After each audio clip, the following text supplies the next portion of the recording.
C'est essentiellement aujourd'hui. Je vais parler sur la cicatrisation cutanée. Donc, et je vais choisir comme sujet les plaies et les escarres, surtout les escarres.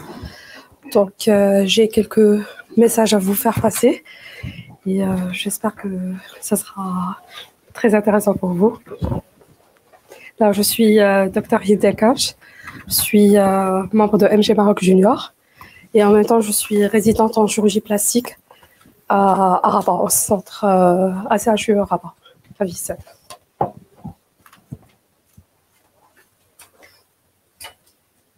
Je commence.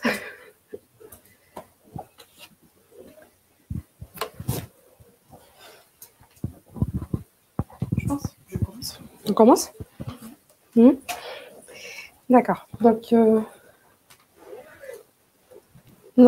aujourd'hui, on va parler sur la cicatrisation cutanée, plaies et escarres. Donc, pour cela, on va adopter le plan suivant. Donc, on va commencer par l'introduction, l'anatomie de la peau, la cicatrisation primaire, c'est tout ce qui concerne les plaies suturables, et la cicatrisation secondaire, les escarres, pour enfin conclure. Donc, comme vous savez, la cicatrisation, c'est une cascade de processus physiologiques dont l'objectif, c'est d'aboutir à la restitution de l'intégrité cutanée. Bien sûr, elle dépend du type du traumatisme et des facteurs intrinsèques de l'individu, son ethnie, le mode de vie, l'âge et les comorbidités. Alors, c'est pour cela que les auteurs, ils ont conclu qu'il existe deux types de cicatrisation. Il y a la cicatrisation primaire ou de première intention. C'est une cicatrisation qui intéresse surtout les sutures cutanées de la peau. Et deuxième cicatrisation, c'est deuxième intention. Et elle est dite dirigée. On va savoir pourquoi on l'appelle dirigée. Et qui se produit lorsque la perte de substance, on la laisse à son évolution naturelle. Donc, alors ces différentes images, c'est différent des plaies qui sont différentes, par exemple agression par arme blanche, des escarres, des pertes de substances cutanées post-tumorales. Donc, notre objectif est de savoir comment on pourra fermer ces plaies, ces pertes de substances. Donc, pour cela, il faut d'abord apprendre à connaître l'anatomie de la peau. Donc, comme vous savez, la peau, c'est l'organe le plus étendu de l'organisme. Il se constitue de 3 couches, c'est l'épiderme, le derme et l'hypoderme. Donc l'épiderme, c'est par sa couche cornée kératinocytes. Il empêche bien sûr la fuite des liquides, les entrées des microbes, d'agents toxiques. Il protège contre les UV, par les mélanocytes et contre les antigènes extérieurs. Il émet des dermes dans leur l'épiderme, donc il émet au niveau du derme des annexes, qu'on appelle des annexes. Et on va savoir l'importance de ces annexes. Et bien sûr, les kératinocytes, ils sont la seule couche qui se régénère. Et il est dépourvu de vaisseaux, des nerfs, et il est séparé par le derme, par la jonction dermo-épidermique. La deuxième couche, c'est le derme qui est constitué de 2 couches, c'est papillaire et réticulaire. Le papillaire, c'est le derme superficiel, et le réticulaire, c'est le plan profond. Et bien sûr, il intervient dans la trophicité, dans la souplesse et la résistance et dans la thermorégulation. Et la dernière couche, c'est l'hypoderme. Et elle est elle est composée de 3 couches, le panicule adipeux, le fascia superfacialis et le tissu cellulaire sous-cutané. Son rôle, il est important dans la réserve énergique, isolant mécanique et thermique. Donc, on passe d'abord à la cicatrisation primaire. Et c'est l'objectif de toute intervention chirurgicale. C'est un résultat qu'on espère de la suture chirurgicale et elle est indiquée lors des incisions chirurgicales qu'on le fait ou bien lors d'une plaie par arme tranchant. On parle de la cicatrisation primaire. Donc cette cicatrisation, elle suit 5 phases qui sont distinctement, mais qui se font en même temps. Selon ces phases suivantes, il y a le saignement actif, l'hémostase, l'inflammation, la granulation et puis la réépidermisation. Ce que vous devez savoir, c'est que ces phases, ils se font en même temps. Ils sont des phases qui sont différentes, mais en même temps, ils se passent. Et que la rétraction de la plaie, elle se fait par des myofibroblastes leur migration entraîne la rétraction de la plaie et la fermeture ainsi à la place de la suture. Donc, vous devez bien connaître que la fin de la réépithélisation ne signifie pas la fin de la cicatrisation. Car là, c'est vrai que le processus de la cicatrisation est terminé, mais la phase de la cicatrice ou la vie de la cicatrice, elle vient de commencer.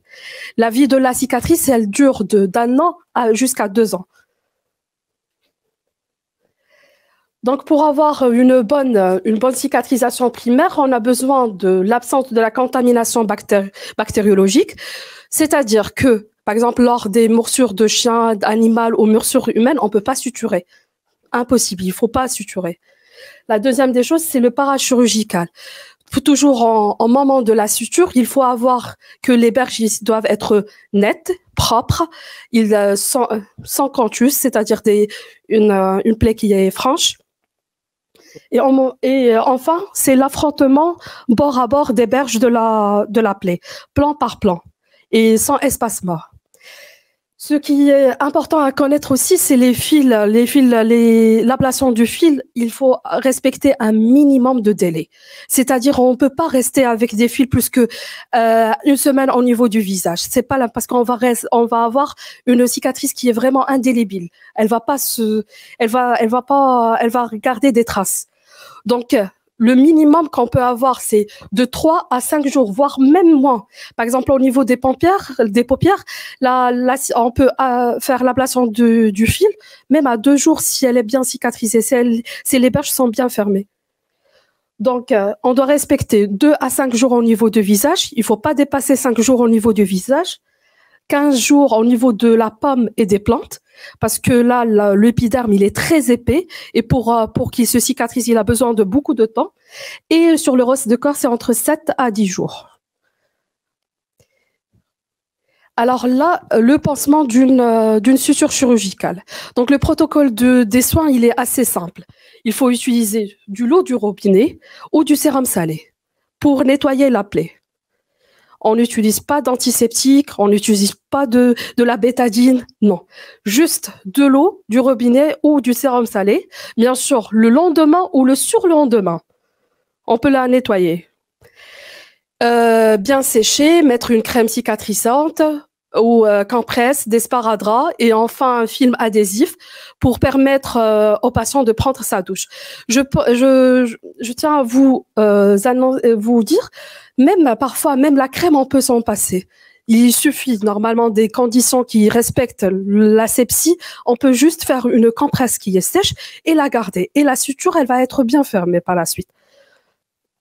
Et bien sûr, quelques conseils, il faut surélever le membre atteint parce vous vous rappelez que durant le processus de la cicatrisation primaire, il y a l'œdème, donc il faut surélever le membre, protéger la plaie des frottements et un massage sans frottement à débuter dès la fin de la cicatrisation et bien sûr protéger la cicatrice du soleil. Et enfin, pas d'antiseptique. Donc là, c'est un exemple d'une patiente qui avait 70 ans. Elle avait un carcinome basocellulaire, donc après l'exérèse et puis un lambeau de mustardé. Donc je vois, l'important c'est la suture. On a fermé le lambeau selon deux plans, le sous-cutané et le plan cutané.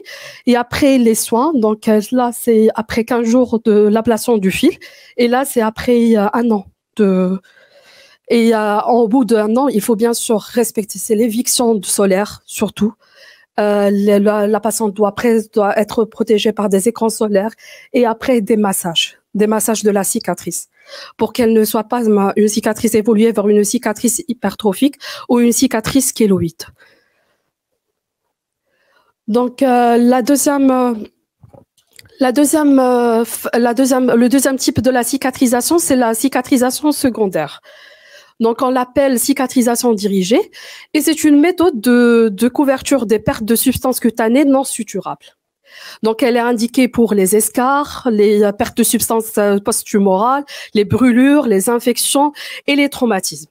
Et donc, comme j'ai dit, c'est chaque fois qu'une perte de substance n'est pas suturable, mais que son sous-sol, il est correctement vascularisé. Bien sûr, et sans exposition d'organes nobles comme les vaisseaux, les nerfs, les os et les tendons. Donc, les phases de la cicatrisation dirigée, elles passent par 3 phases. La première phase, c'est la détertion suppurée. Donc, ici, le corps, il a à éliminer tout ce qui est les tissus nécrosés. Donc, elle peut être absente comme elle peut être très brève. Donc, la deuxième phase, bien sûr, une fois que l'élimination des tissus nécrosés, on passe au stade du bourgeonnement.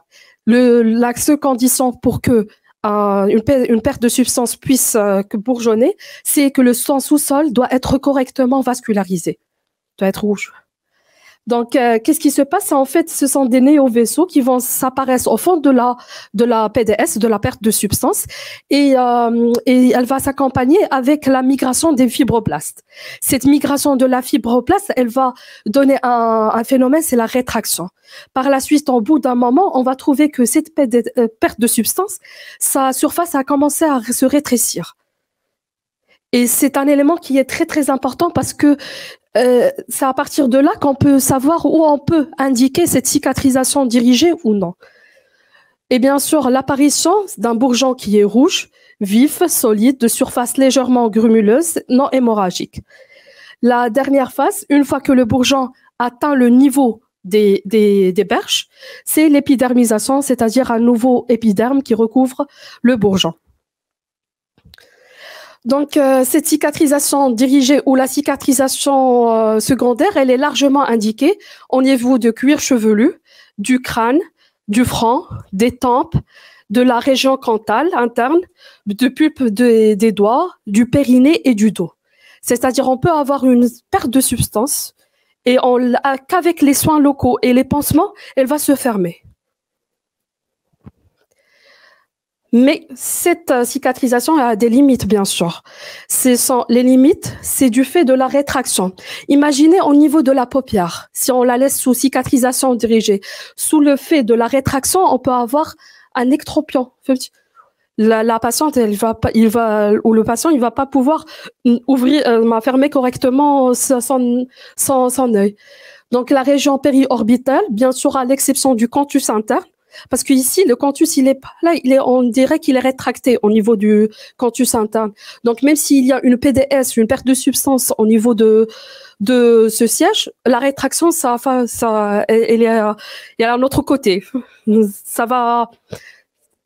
Donc, après, bien sûr, les lèvres, les joues, les oreilles, tous les orifices. Si on laisse une perte de substance sous la cicatrisation dirigée, on va avoir une déformation des orifices. Et du ce fait, on peut avoir une microstomie, déformation des nez. C'est surtout ce qu'on observe pour les brûlures, pour les brûlés. Les gens qui les brûlés, bien sûr, s'il y en a si on respecte pas les bons gestes, vous savez qu'ils ont des microstomies, le nez il est rétréci, très rétréci, etc. Donc les plis de flexion, c'est bien sûr que c'est par donc limitation des mouvements. Avec la rétraction, il peut pas ni étendre ou fléchir son membre. Au niveau du sein, au niveau du dos de la main et au niveau du plan de pied. La surface, donc les limites aussi, c'est la surface qui est très étendue. Et ici, on a la cicatrisation dirigée autant que c'est une méthode préparatoire à la greffe. C'est-à-dire, on prépare la perte de substance pour une éventuelle greffe de peau. Plusieurs facteurs, bien sûr, peuvent intervenir mal au niveau de la cicatrisation dirigée. On a bien sûr la malnutrition, l'anémie, le diabète, l'infection, les corticoïdes, les troubles psychiatriques, parce que le patient, il va s'en négliger, il va pas faire ses soins locaux exactement. et le tabac. Tous ces facteurs, ils influencent mal la cicatrisation dirigée et ils ne permettent pas une bonne cicatrisation. Donc la question qu'on va poser, c'est comment faire. Mais bien sûr, c'est à l'aide d'un pansement qui est idéal. Donc le pansement idéal, c'est le pansement qui maintient la perte de substance en milieu humide. Il va absorber l'excès d'exsudat, protège les berges de la plaie, protège les plaies des agressions mécaniques.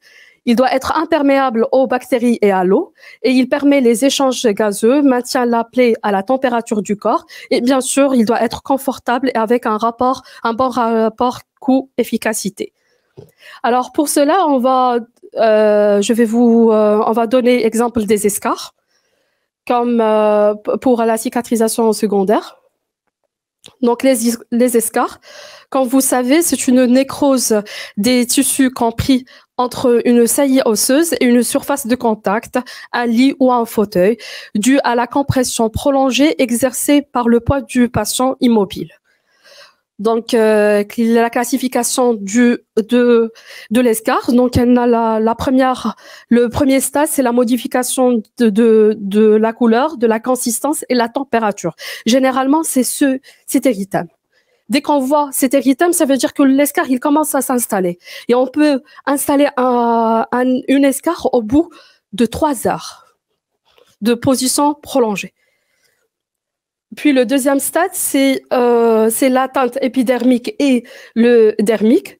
Ensuite, c'est quand il y a en haut. Le troisième stade, c'est le stade d'atteinte des tissus sous-cutanés pouvant aller jusqu'à fascia. Et le quatrième stade, c'est celui-là, c'est l'atteinte des muscles, des os, des tendons et des articulations. Et enfin, on a une escarre qui est inclassable, c'est lorsqu'on a une plaque de nécrose, parce qu'on ne sait pas qu'est-ce qu'il y a derrière la nécrose.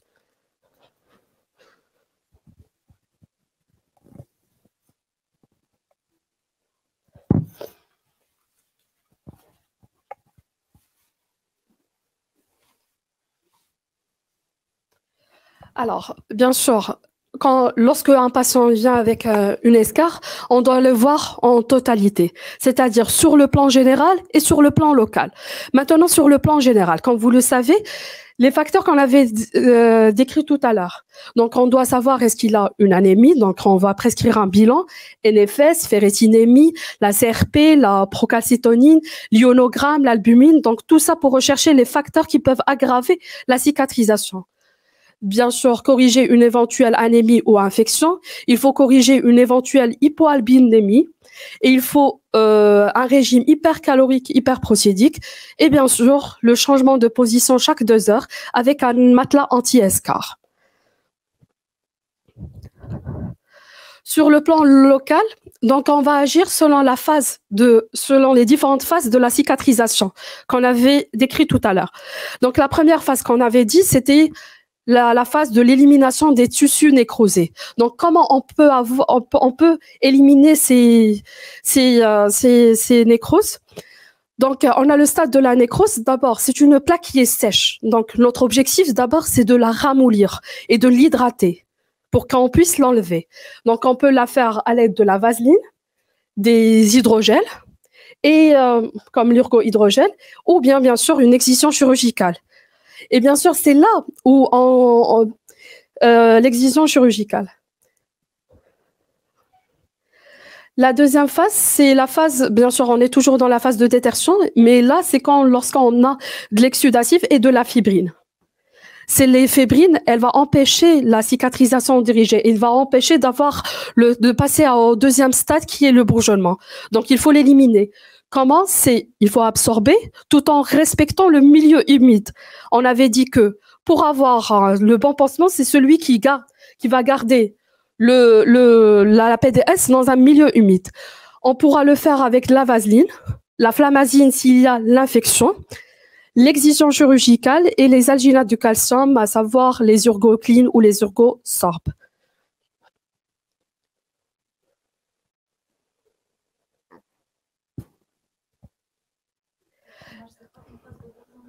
Pardon?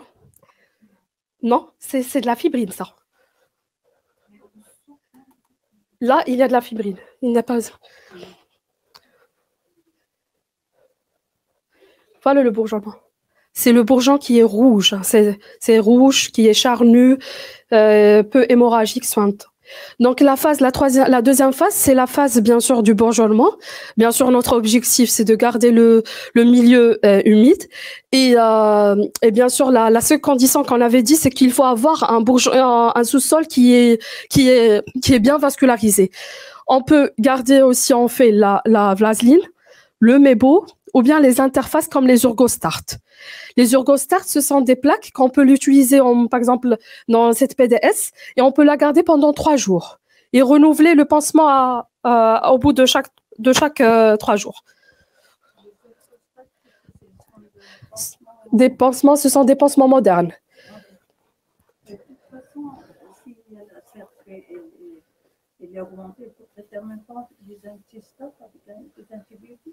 Les antibiotiques, parce que voilà, s'il y a la CRP, si on a une infection, on peut faire la flamazine. Parce que oui, s'il y a une infection générale, bien sûr, on doit traiter l'infection générale. Mais le local, sur le local, on fait le pansement avec la flamazine. D'accord? Non, s'il y a l'infection, on va le voir tout de suite. C'est quand on a une infection, on doit changer chaque jour. D'accord? Le troisième phase, bien sûr. Alors, la phase du bourgeonnement, il peut y arriver que cette phase soit, on peut avoir un bourgeon qui est hypertrophique. C'est-à-dire que on a eu ce bourgeon, mais il est vraiment hypertrophique qu'il dépasse les berges de la plaie. Donc, qu'est-ce que notre but a dit que ça, c'est que il faut aplatir le bourgeon au niveau des berges de la PDS, de la perte de substance, et on va utiliser les dermocorticoïdes. Donc, mais la condition, c'est qu'on l'utilise pendant 24 heures à 48 heures et on recommence et on suit avec le pansement gras qu'on avait déjà. Je m'explique. C'est-à-dire que, voilà, par exemple, la cicatrisation, on a besoin de la surveiller. À chaque fois, on voit l'évolution de notre perte de substance. Si jamais je trouve un bourgeon qui est hypertrophique, je vais mettre du dermocorticoïde pendant 24 heures ou bien 48 heures. Et après, je vais recommencer à faire le pansement gras, ce que je faisais en premier. Là, on le recouvre. Là, tout ce que je vous dis là, s'il faut le couvrir par des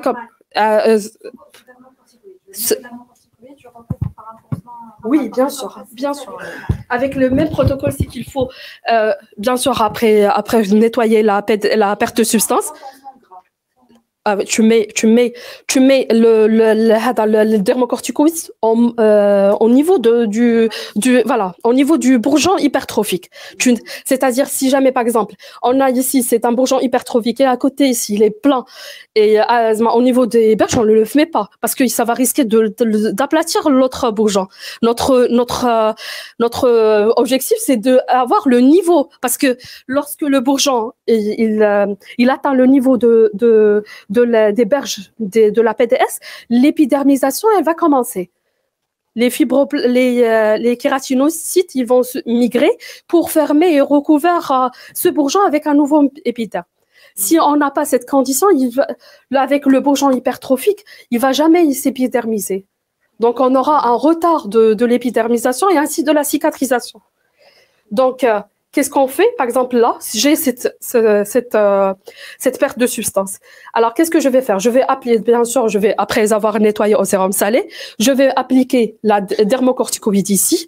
Je le recouvre avec la compresse, des compresses et sparadrap ou bandage selon la localisation. Et je le garde, je le fais aujourd'hui. Je peux recommencer le lendemain et après, je recommence le pansement gras que j'avais avant. C'est clair? Ah, il ne faut pas. Les antiseptiques, ils sont indiqués lorsqu'on a une infection. Si on n'a pas d'infection, c'est...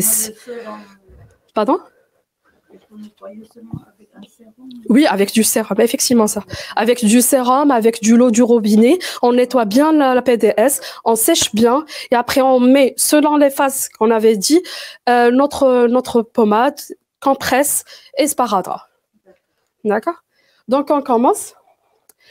Bien sûr, comme ça, c'est important. Il faut vraiment, c'est pendant 24 heures à 48 heures. Il ne faut pas dépasser 48 heures. Si on dépasse 48 heures de pansement avec des dermocorticoïdes, on va risquer d'attarder encore plus notre cicatrisation. Donc, et bien sûr, il doit être suivi par un pansement gras par la suite. Donc, la troisième phase, c'est la phase d'épidermisation. Notre rôle ici, c'est de protéger notre épiderme, de protéger ce qu'on est arrivé. Donc, on peut la faire avec la vaseline. La vaseline, c'est vraiment, on peut faire les 3 phases. Si on a une PDS qui est propre et n'est pas infectée, c'est le pansement avec la vaseline, c'est très efficace.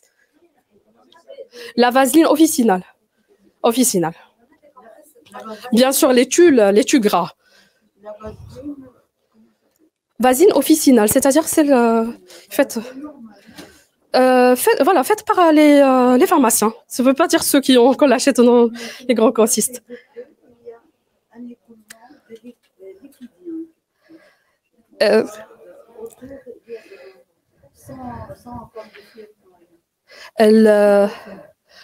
C'est exudatif. Exudatif. On peut faire la flamazine. On l'avait déjà, je pense que vous n'étiez pas là. On va faire la flamazine. Oui, la flamazine, et il faut que le rythme des pansements soit quotidien. Donc,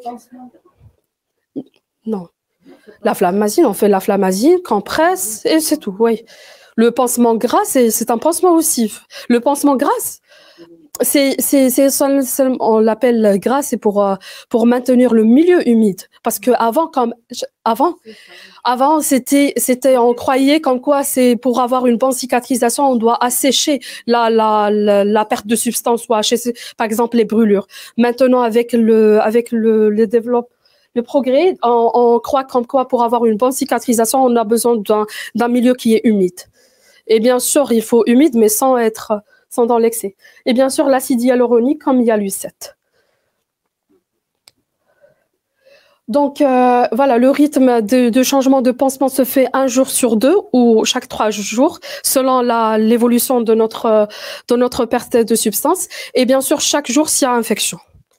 Alors là, s'il vous plaît, ça c'est mon message phare, parce que j'aimerais bien que vous le sachiez. Il faut jamais utiliser l'éosine. Il faut jamais utiliser l'hyosine. Tout ce qu'on l'obtient simplement avec la vaseline, elle détruit. L'hyosine le détruit.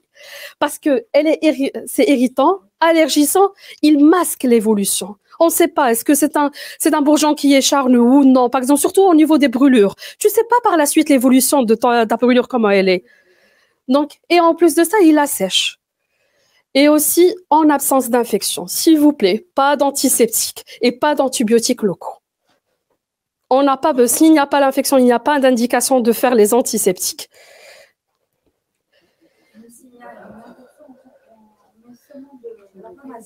La flamazine, oui. D'accord.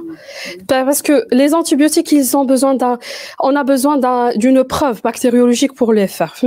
Alors, ça aggrave avec ce qu'on voit, c'est vraiment, ça aggrave les choses. Mais surtout, c'est l'iosine, pas de iosine. Pas d'iosine. Oui. Parce qu'on le voit, pas d'iosine. Oui. Alors que non. Alors, bien sûr, et après, c'est la phase de maturation. On a eu cet épiderme qu'on le veut. Donc, une fois obtenue l'épidermisation, la cicatrice doit être protégée. Donc, on la protège par des crèmes cicatrisantes, par des crèmes hydratantes, écran total. Et après, avec la perte de substance, elle a tendance à avoir des lésions de grattage. Donc, voilà, ça gratte un peu par les antihistaminiques. Et surtout, c'est la surveillance. Il faut la surveiller. On a obtenu l'épidermisation, il n'y a pas de pansement. C'est bon. Ouais. On fait plus de pansement. Et bien sûr, on parle de l'escar. J'aimerais bien partager avec vous quelques notions pour prévenir l'escar. Il faut d'abord évaluer le risque. Alors, dès qu'on pense à l'escar, 3/4 de la prophylaxie sont faites. C'est-à-dire que chez un patient qui est gram-pater, comateux, un patient qui ne, on doit le surveiller. Dès qu'on pense que un patient ne bouge pas, il est immobile dans une seule position, il faut penser à l'escar. Donc, une fois qu'on pense à l'escar, là, c'est bon, là, on le prévient. Donc, la deuxième des choses, bien sûr, c'est rechercher le signe alarmant. Comme vous avez dit, c'est la plaque de la désépidermisation. Une fois qu'on a l'érythème, ça commence à être rouge. Et après, l'épiderme commence à atteindre de l'épiderme. Ça, c'est le premier signe de l'escar. Donc, et bien sûr, mettre en route les moyens de prévention par des massages des points d'appui et avec le lit, avec mobilisation du patient et matelas anti-escar. Et enfin, il faut éviter tout ce qui est inutile. Là, le changement de position, c'est à chaque 2 heures. Si tu fais un changement de position qui est supérieur à 3 heures, comme Monsieur Villain, laissez-les pourrir sur le dos. Au moins, on n'aura qu'une escar au lieu d'en avoir 5. Genre, on préfère garder le patient dans une seule position et que le faire mobiliser chaque 4 heures, 5 heures, alors qu'on pourra avoir d'autres escars. Donc, en conclusion, les antiseptiques ne doivent plus être appliqués systématiquement sur les plaies chroniques. Il faut le nettoyage des plaies au sérum salé ou à l'eau du robinet. Choisir le pansement adapté à la phase de cicatrisation. Et enfin, c'est que la cicatrisation ne peut obtenir que si on traite la cause de la perte de substance et les facteurs de retard de la cicatrisation. D'accord ? Oui. Les pieds diabétiques, ça reste une impasse thérapeutique au niveau des... C'est une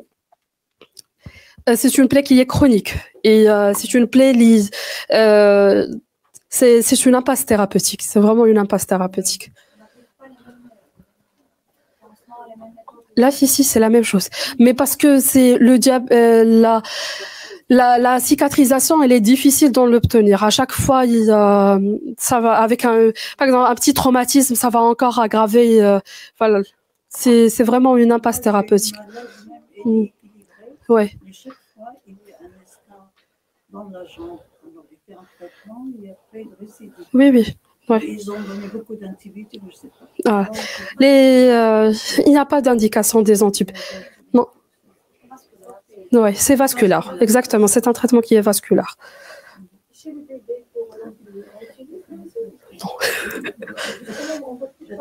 Oui, j'essaie. Ouais. Tu peux utiliser soit Mebo. Mais bon, tu peux utiliser, comme j'ai dit, la vaseline, elle passe vraiment. Et ou bien des pansements modernes à base d'étules gras. Mais l'éosine, vraiment, c'est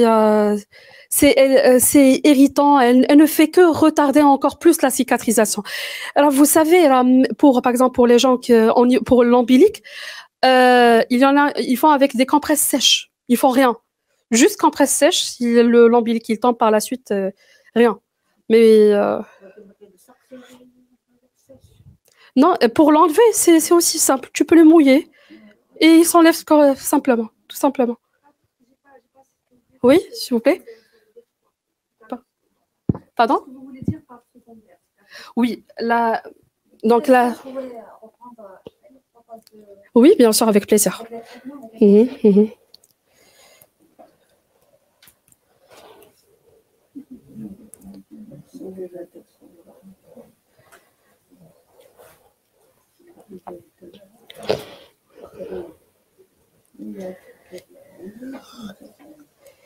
Alors, vous voulez que je recommence depuis les traitements, d'accord. Là, avec plaisir.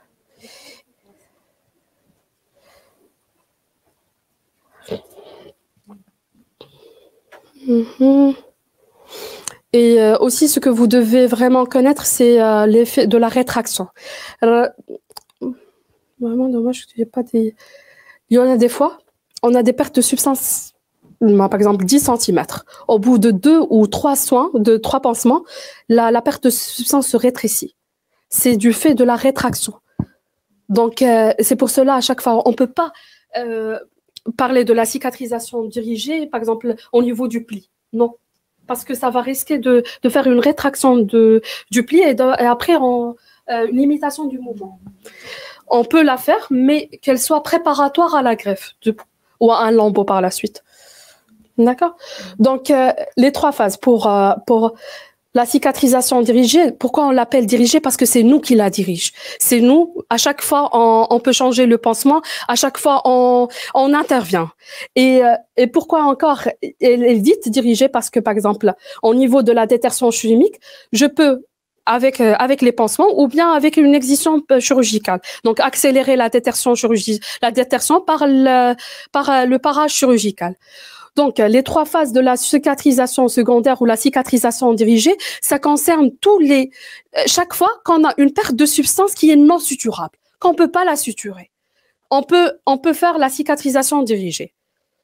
Non suturable avec un sous-sol qui est rouge, qui est vasculaire. Donc, cette cicatrisation, elle passe par 3 stades différents. La première, c'est la détertion suppurée. La détertion suppurée, bien sûr, c'est l'élimination des tissus nécrosés, des tissus morts ou susceptibles d'être morts. Donc, bien sûr, elle peut être brève, comme elle peut être absente, et on peut, donc, par 2 méthodes, soit par des pansements, soit par une excision chirurgicale, un parage chirurgical. 2 choses. Le bourgeonnement, bien sûr, une fois qu'on a un sous-sol qui est correctement vascularisé, qu'est-ce qui se passe? C'est au niveau de la PDS, il y en a des néovaisseaux qui apparaissent avec la migration des fibroblastes. Ce qui va nous donner la migration des fibroblastes va être responsable sur la rétraction et l'apparition des néovaisseaux va être responsable de l'apparition d'un bourgeon rouge vif de surface légèrement grumuleuse, non hémorragique. Donc, une fois ce bourgeon atteint le niveau des berges de la PDS, de la perte de substance, la 3e phase commence. C'est l'épidermisation. Par la migration des kératinocytes de la périphérie vers le centre. Je vous ai dit tout à l'heure pour les annexes épidermiques. Les annexes épidermiques, lorsqu'il y a une perte de substance, il y en a des annexes épidermiques au niveau de la perte de substance, elle va permettre à l'épiderme de se régénérer. Mais cette fois-ci, c'est du centre vers la périphérie. Ça, on l'appelle des îlots, comme des îlots. Donc, une fois que la perte de substance elle est recouverte par l'épiderme, la cicatrisation dirigée est terminée.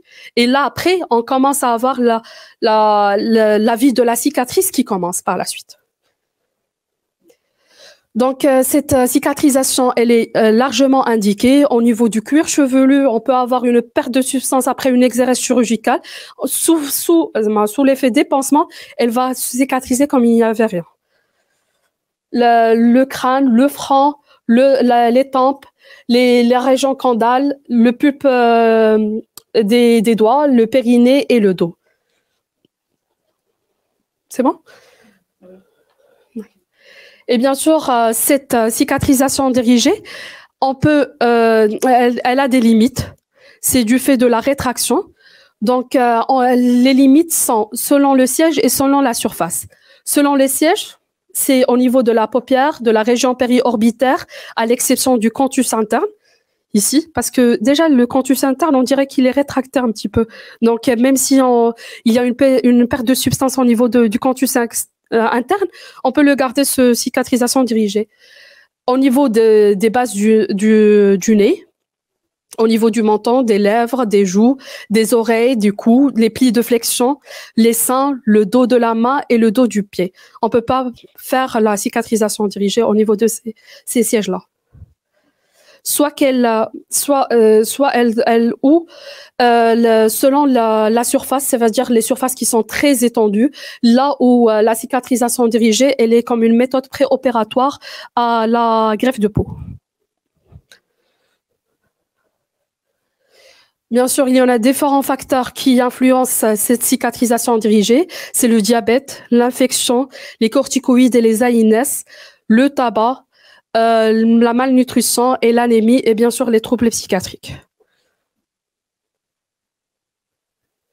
Donc, bien sûr, on a parlé du comment faire. C'est à l'aide d'un pansement idéal. Donc, notre pansement, il doit répondre à tous ces critères, c'est-à-dire qu'il doit créer ou maintenir un milieu humide, il doit absorber l'excès d'exsudat, protéger les berges de la plaie, protéger les plaies des agressions mécaniques. Parce que là, on va tomber dans l'escar. Et par exemple, si jamais on peut pas, par exemple, il y a une PDS au niveau du dos et laisser le patient allongé sur le dos. Parce que c'est l'effet d'escar. C'est cette compression qui est prolongée. Imperméable aux bactéries et à l'eau. Et il doit permettre les échanges gazeux et maintenir la plaie à la température du corps et bien sûr avec un coût rapport prix qui est efficace. Donc, j'avais donné l'exemple de l'escar comme un sujet pour cette cicatrisation secondaire. Et j'avais rappelé que l'escar, c'est une nécrose ischémique des tissus compris entre une saillie osseuse et une surface de contact. Bien sûr, qui est due à la compression prolongée et exercée par le poids du patient. Ce sont des patients qu'on a dans notre service. Donc, le premier stade, c'est le stade où l'irritant. C'est ici, c'est le premier stade. Le deuxième stade, c'est l'atteinte de l'épiderme et du derme. Depuis ce stade-là, on peut commencer avec l'hydratation, avec des massages. Ça, c'est pour prévenir. Ça, c'est le signe alarme que j'avais parlé tout à l'heure. À partir de ce signe, dès qu'on a ce signe, c'est-à-dire que ça va commencer l'escar. Donc, après, là, ça, c'est le stade 2, c'est l'atteinte de l'épiderme et du derme. Par la suite, j'ai pas eu une photo, c'est des tissus sous-cutanés allant jusqu'à fascia. Et puis, atteinte des muscles, des os et comme cette image. Et bien sûr, on a une escar qui est inclassable, c'est la plaque de nécrose. Ça, on ne sait pas qu'est-ce qu'il y a derrière. Donc, on ne peut pas la classer. Donc, voilà. Donc, tout d'abord, on avait dit comme quoi le patient, il est en totalité. On doit bien sûr le patient et l'escar. Donc, sur le plan général, il faut rechercher les facteurs influençant la cicatrisation. Bien sûr, corriger une éventuelle anémie ou infection. Il faut corriger une hypoalbinémie par des compléments alimentaires, nutrisants, etc. Et avec un régime hypercalorique, hyperprotidique. Changement de position chaque 2 heures, mais ça doit être de façon qui est régulière, c'est-à-dire chaque 2 heures. Pas plus. Sinon, comme j'ai dit, il vaut mieux le garder avec une seule escar. Et là, c'est le matelas anti-escar. Donc ça, c'est les phases. Les différentes phases qu'on peut rencontrer, c'est le stade de nécrose, où il y a une plaque qui est sèche, noire. Donc notre but essentiel, comme j'avais dit, c'est de ramollir cette plaque de nécrose. Et on peut la faire avec la vaseline, de l'hydrogel. Pour l'hydrogel, donc on doit l'appliquer que sur la plaque. Il faut pas dépasser les berges. Oui, que sur la plaque. Non, tu peux jusqu'à ce que tu as la plaque sans élevée. C'est pas avec l'urgostat, c'est un jusqu'à ce que c'est une crème. C'est un gel. J'ai pas compris ta réponse. Pardon? Comment il s'appelle la crème?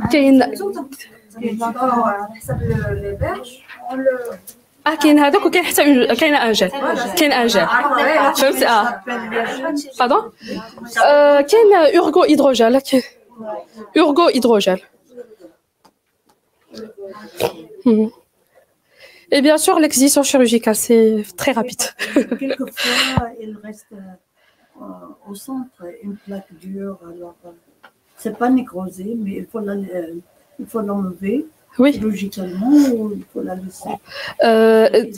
Pour la chirurgie, tout ce qui elle va rétrécir le temps de la détertion. C'est plus rapide. Avec les pansements, ça va prendre un petit peu de temps. L'acte chirurgical, c'est au bout de 10 minutes et voilà, on s'est débarrassé de tous les tissus nécrosés. Mais par rapport au pansement, ça va prendre un petit peu, une semaine à 2 semaines. Après la chirurgie, là, on va intervenir au niveau du stade de bourgeonnement. On cherche à faire bourgeonner cette perte de substance. C'est le même principe. Les pansements, c'est d'une façon qui est un petit peu lent par rapport à la chirurgie qui est très rapide. Mais les deux, ils agissent sur le même principe. C'est la détertion, c'est l'élimination de tissus nécrosés. Oui, bien sûr. L'eau oxygénée, on peut les faire lorsqu'on a, par exemple, c'est pour les bactéries anaérobiques. C'est parce que c'est de l'oxygène. Tu vas tuer les bactéries anaérobiques avec de l'eau oxygénée. Donc, on peut l'utiliser.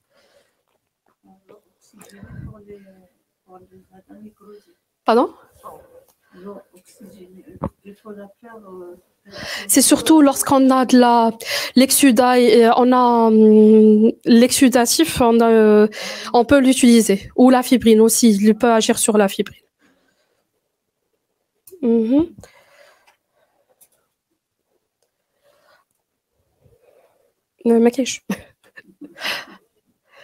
D'accord. Bien sûr, et là, c'est l'exsudatif. Bien sûr, il faut absorber. Et cette perte de substance, j'aurais dû mettre. Alors, on l'avait traité avec la flamazine pendant 3 semaines. 3 semaines, et puis le bourgeon, il est devenu vraiment rouge. Et là, on l'avait préparé pour une greffe cutanée. Non. Parce qu'il faut faire la différence entre une contamination et une infection. Parce que lorsqu'on a l'infection, c'est surtout lorsqu'on a les bordures qui sont rouges. Par exemple, ici, c'était un abcès, avec un abcès. Donc ici, on avait cette bordure rouge, c'est parmi les signes de l'inflammation. C'est les signes de l'infection. Regardez, les berges de la perte de substance, ils sont propres. Là, on a une infection. Par rapport, ici, on n'a pas une infection. Et pourtant, vous pouvez dire que ça, elle est plus infectée que celle-là. Alors qu'il faut voir les bordures, les berges de la PDS. Lorsqu'on a des berges qui sont rouges, ça veut dire que c'est parmi les signes de l'infection. Là, on peut intervenir avec des antibiotiques. Pardon? Oui? Pardon? C'est pas un antibiotique? Non. C'est pas un antibiotique. Et comme antibiotique général? C'est de la sulfazidine argentique. Pour les antibiotiques à voie générale, qu'est-ce qu'on peut prélever? Mais on fait un prélèvement. Ce qu'on fait, c'est qu'on fait un prélèvement bactériologique au moment des éconviences. Mais c'est selon vraiment adapté à l'antibiogramme. Ouais. Mais généralement, par exemple, lorsqu'on reçoit, par exemple, des brûlures, la première des choses, on fait des éconviences. Et par la suite, parce que au bout de 2 semaines, on peut tomber dans un sepsis. Donc, on sait très bien qu'est-ce qu'on doit donner comme antibiotique. On peut passer? Pour les marginatures, les yeux, tout ça, voilà, lorsque je voulais préparer mon cours, je me disais, est-ce que je devais parler sur les pansements? Parce que les pansements, seulement, voilà, c'est trop large que je voulais pas vous faire perdre encore plus. Donc, les pansements, on a 2 types de pansements. Il y en a des pansements qui sont classiques et des pansements qui sont modernes. Les pansements classiques, c'est la vaseline. C'est la vaseline avec les tuiles gras, c'est-à-dire d'une façon qui est très très classique. On prenait une compresse, on la mélangeait avec la vaseline et on la mettait. Ça peut ça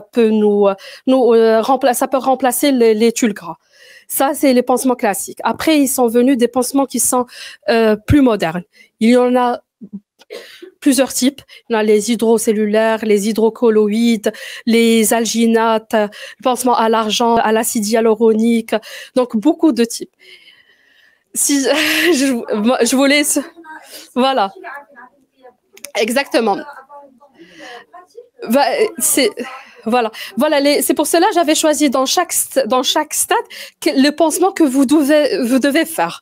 Ça sera peut-être pour l'année prochaine faire un pansement que sur les pansements, mais j'hésitais. Quand au moment que je faisais ma présentation, je me dis, j'avais peur que je vais vous faire encore plus c'est trop large. Et c'est pour cela que j'ai choisi dans chaque phase quels sont les pansements qu'on peut utiliser. Ce sont les différents pansements. Et bien sûr, avec le pansement qui est le moins cher et le plus efficace aussi, c'est la vaseline. Mais à condition que la PDS soit propre. Une fois qu'on a une infection, on peut pas mettre la vaseline parce qu'elle est un pro-inflammatoire. Elle va encore aggraver la cicatrisation, retarder plutôt la cicatrisation. D'accord. Joli.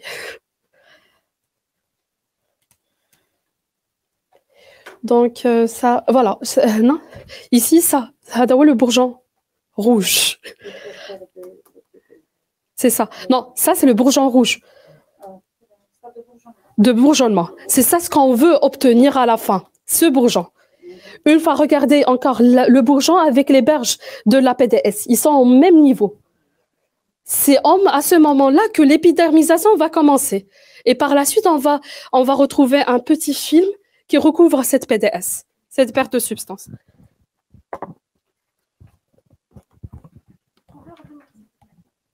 Pardon? Le slide, bien sûr. Pardon.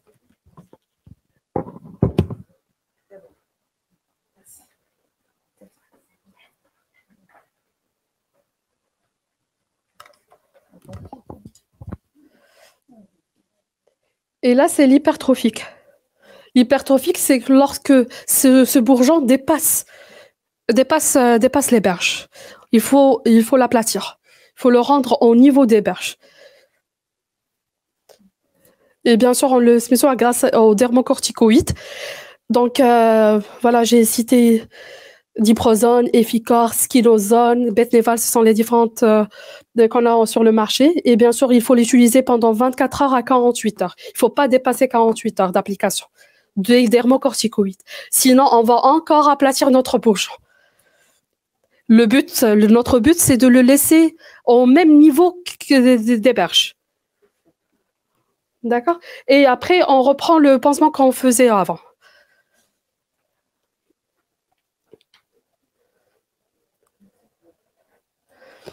La troisième phase, c'est l'épidermisation. Voilà, comme vous voyez ici, il y a le nouveau épiderme qui commence à s'installer. Et là, on doit protéger ce film.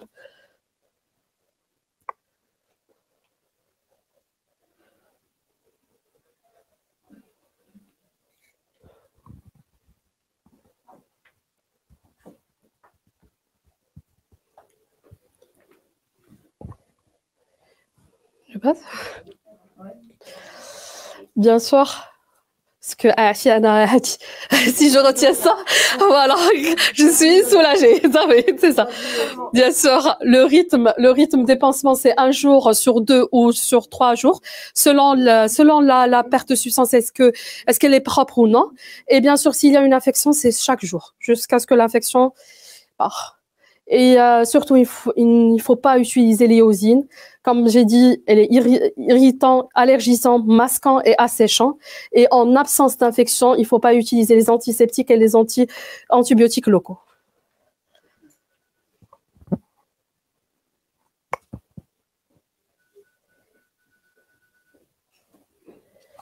Bien sûr, une fois l'épidermisation est terminée, la cicatrice doit être protégée, bien sûr, par une crème cicatrisante, une crème hydratante, un nécro solaire, surtout la protection solaire, parce qu'elle va avoir tendance à changer de couleur.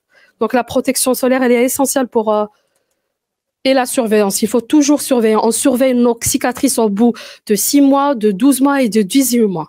À chaque fois, on demande aux patients de revenir pour le surveiller.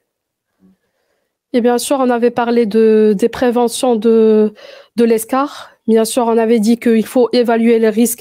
C'est que surtout pour les sujets à risque, à savoir les comateux, les grabataires, les tétraplégiques, les paraplégiques. Donc, une fois qu'on pense à l'escar, donc la prophylaxie, elle est déjà faite. Donc, comment c'est il faut rechercher le signe alarmant qui est par un examen quotidien, c'est la plaque de désépidermisation. Une fois qu'on a l'érythème, vraiment. C'est-à-dire que l'escar commence. On peut avoir une escar au bout de 3 heures d'immobilisation. 3 heures, on peut développer une escar. Et il faut bien sûr mettre en route les moyens de prévention par les massages et la mobilisation. Et bien sûr, il faut éviter le changement des positions qui sont avec un rythme qui est trop lent. D'accord. Merci. Merci. Vous avez dit que vous faisiez des biopsies pour pouvoir utiliser les des écanvions. Écanvions. Oui. Et donc là, nous, on ne peut pas faire si on est généraliste. Mais c'est vrai que la formate antiseptique qu'on pourrait utiliser le plus en fonction des germes que vous voyez. Si c'est une blague. On parle de l'infection. L'infection, c'est quand on a les berges qui sont rouges, qu'il y a la fièvre. On peut. Des germes que vous voyez. C'est surtout qu'on rencontre, c'est le staphylocoque et le pseudomonas. Au niveau de hospitalier, c'est le pseudomonas. Pour le pseudomonas, on utilise la flamazine parce que il est sensible à la flamazine. Et pour on utilise un antistaphylocoque, agiderme ou fusidine, c'est ça. Oui. Oui. Ouais.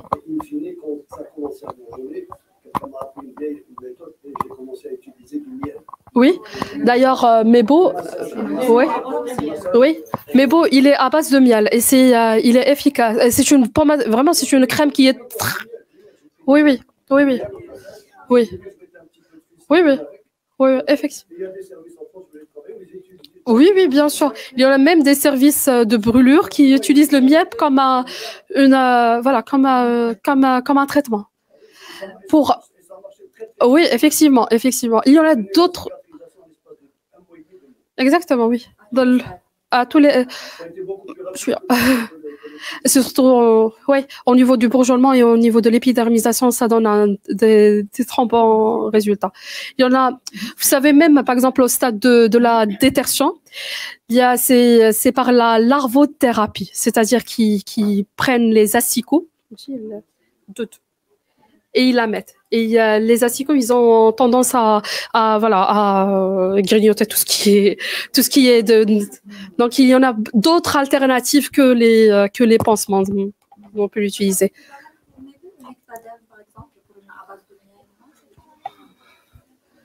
Sérieux, on utilise trop Mebo.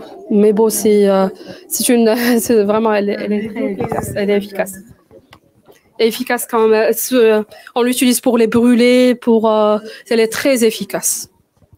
Pour les brûlés, c'est une petite chose.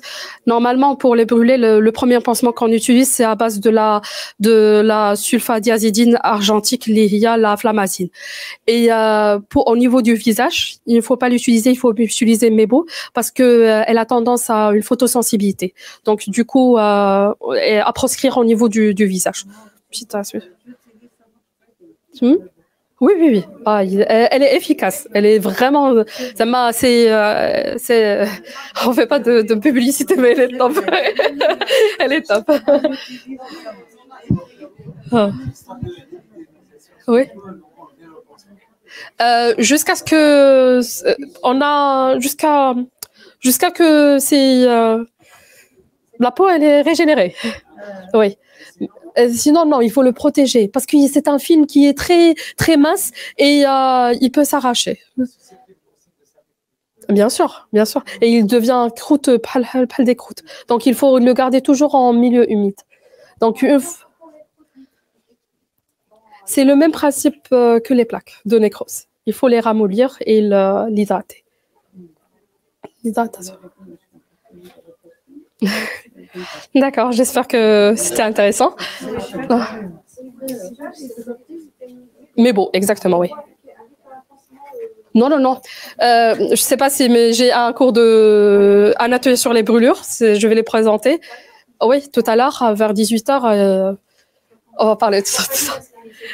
Ah, d'accord, ok. Moi, je vous donne l'information. Au niveau du visage, normalement, on le fait à l'air exposé. On ne fait pas de pansement. On fait le pansement pour les troisième degrés. Mais au niveau des cabinets de médecine générale, on est dans la brûlure superficielle et à peu près l'intermédiaire. Donc, on laisse le visage à l'air exposé, à l'air ambiant. D'accord. D'accord. Merci. Merci à vous. Merci.